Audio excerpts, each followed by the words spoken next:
When a silent majority allows their nation to lose its common sense, that nation is lost, and you are allowing them to take your country away from you. Is it common sense to adore at the altar of multiculturalism? Read your world history. Not one nation has survived as a multiculture. It's the uniculture that is your strength. One country, one culture, one language. Is it common sense that 84% of the people want to make English the official language of America, but your majority political party espouses insanity, ignores the people, and says no? Is it common sense that 53 countries, mostly in Africa, have declared English to be their national language, and the party who declares we will unite you says press 2 for Spanish?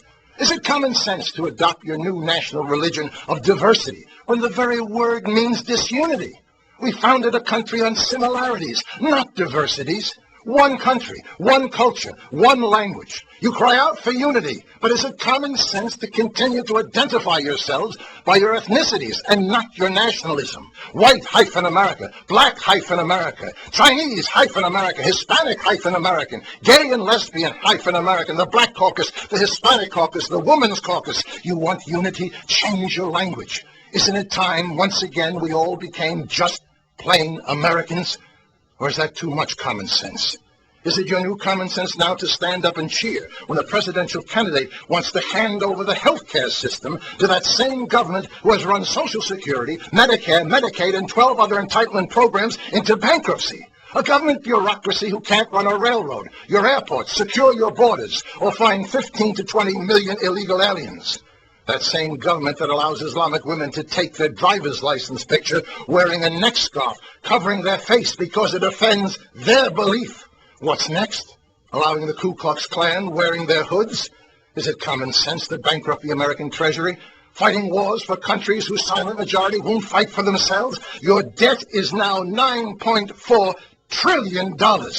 Is it common sense to continue to give away $9 billion of taxpayer money to unfriendly countries in foreign aid, including $2 billion a year to Egypt, who votes against the United States 80% of the time in the United Nations?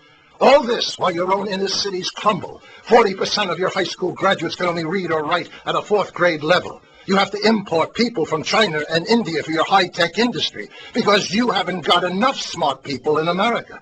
And New Orleans and the flood victims of Iowa continue to be forgotten. This is madness. Lay down your misplaced global burden and rebuild America first. You can't support the world while neglecting your own country. Are you unifying the country with common sense when both of your presidential candidates cry out, we must show compassion for the 15 to 20 million invaders from south of your border?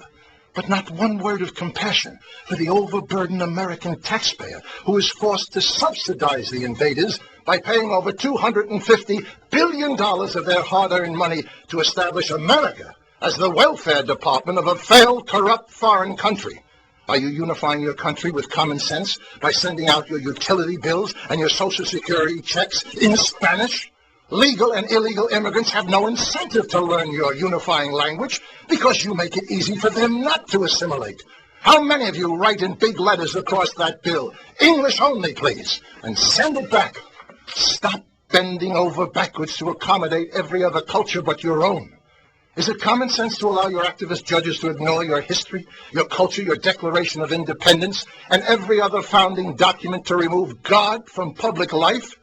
And endowed by their creator with certain inalienable rights, their creator, not the ACLU, not the will of the atheist, or the anti-Americans that sit on the Ninth Circuit Court of Appeals in San Francisco. Separation of church and state, yes.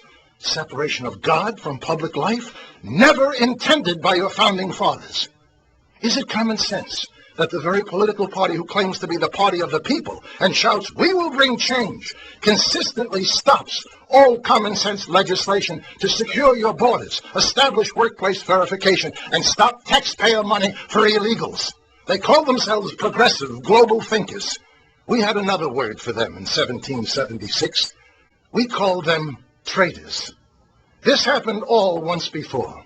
232 years ago, it led to revolution and thousands of dead in the streets. It will happen again unless you take back America now. Join the grassroots movement of the Second American Revolution, not of guns and violence, but pressure, pressure, pressure on your none-representing representatives who created these problems in the first place. This is the most important phone number in your democracy, the Congressional Switchboard. Pick up your phone every day, every hour if need be, and call your representatives and tell them in no uncertain language to listen to the silent majority or else be thrown out on their hindquarters. It's toll-free, and your taxes pay for it. Would you stand by and watch your family perish when you have the power to save them? Of course not. Then why are you doing that to your own country? 1-866-340-9281. Perhaps you allow all this destructive, uncommon sense out of a distorted notion of tolerance. Remember what Aristotle said, tolerance is the last virtue of a dying society. You are tolerating the behavior that is destroying you. This wine was once rich, highly desired and admired. But when you dilute it with enough water, it stops being anything. Take back America now. Choose to be part of the Second American Revolution. Pressure, pressure, pressure. No presidential candidate, no political party can save you now. Only an aroused citizenry will turn this uncommon sense around. And he or she who does nothing now is helping them to destroy America. My name is Thomas Paine, and I approve of this message. I only hope to God you will too.